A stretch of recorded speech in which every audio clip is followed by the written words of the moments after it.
c'est la première fois dans l'histoire de l'humanité que des gens peuvent revenir de la mort quand même. Parce que ça n'existait pas, tout simplement. Avant, un cœur qui s'arrêtait, mais il y a 50 ans de ça, on ne le réanimait même pas. On dispose de plein de documents, de plein de récits, de plein de livres qui sont en quelque sorte les guides du routard de l'au-delà, qui nous racontent ces expériences. Et on voit bien que ces gens sont allés au même endroit quand même.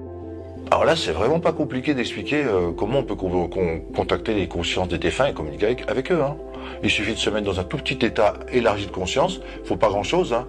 La plupart des pratiques d'ailleurs, que ce soit le MDR ou la transcommunication hypnotique ou autre, demandent pas des gros efforts. Hein. Dans la pratique de Charbonnier, les gens ils sont assis, ils écoutent un enregistrement audio et ils partent tout de suite. Et c'est des gens qui sont pas des spécialistes de l'état modifié de conscience, c'est pas des chamans, hein, c'est des gens, Monsieur Dupont et Madame Durand. Hein. Aujourd'hui, là aussi, on a beaucoup opposé la science et la spiritualité, par exemple. Et aujourd'hui, par les travaux de beaucoup de gens, dont des chamans qui travaillent avec des chercheurs, dont des méditants qui travaillent avec des chercheurs, il y en a plein, comme Matthieu Ricard, le Dalai Lama a fait un grand travail sur la méditation avec les chercheurs, pour montrer que l'esprit n'est pas dans notre cerveau.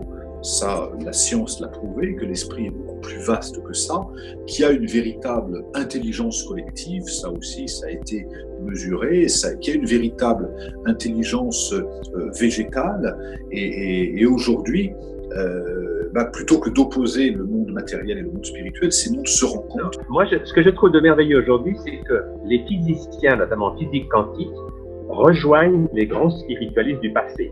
C'est qu'il n'y a pas une réalité, il y a des fréquences, il y a des tas de réalités différentes. En fait, c'est très simple.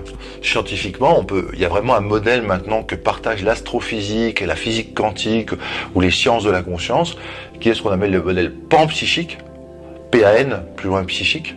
C'est-à-dire que tout provient de la conscience, tout contient de la conscience. La conscience est première. Cette science-là, c'est un peu la nouvelle religion, hein, à quelque part. C'est un peu ça qui permet aux gens rationnels d'écouter. Parce qu'avant, c'était juste question de croyance et ceux qui étaient très rationnels, ils écoutaient ça, ils disaient « Ouais, mais c'est du n'importe quoi, c'est de la religion. » Mais pour moi, spiritualité et religion, c'est deux choses différentes. Hein? Et que maintenant, la science commence à apporter des données qui supportent ce que les mystiques, les médiums, les expérienceurs de mort imminente peuvent rapporter depuis longtemps. Mais là, ça devient intéressant. Donc, on est vraiment dans une période intéressante. Nous sommes tous médiums. La question ne se pose absolument pas pour moi.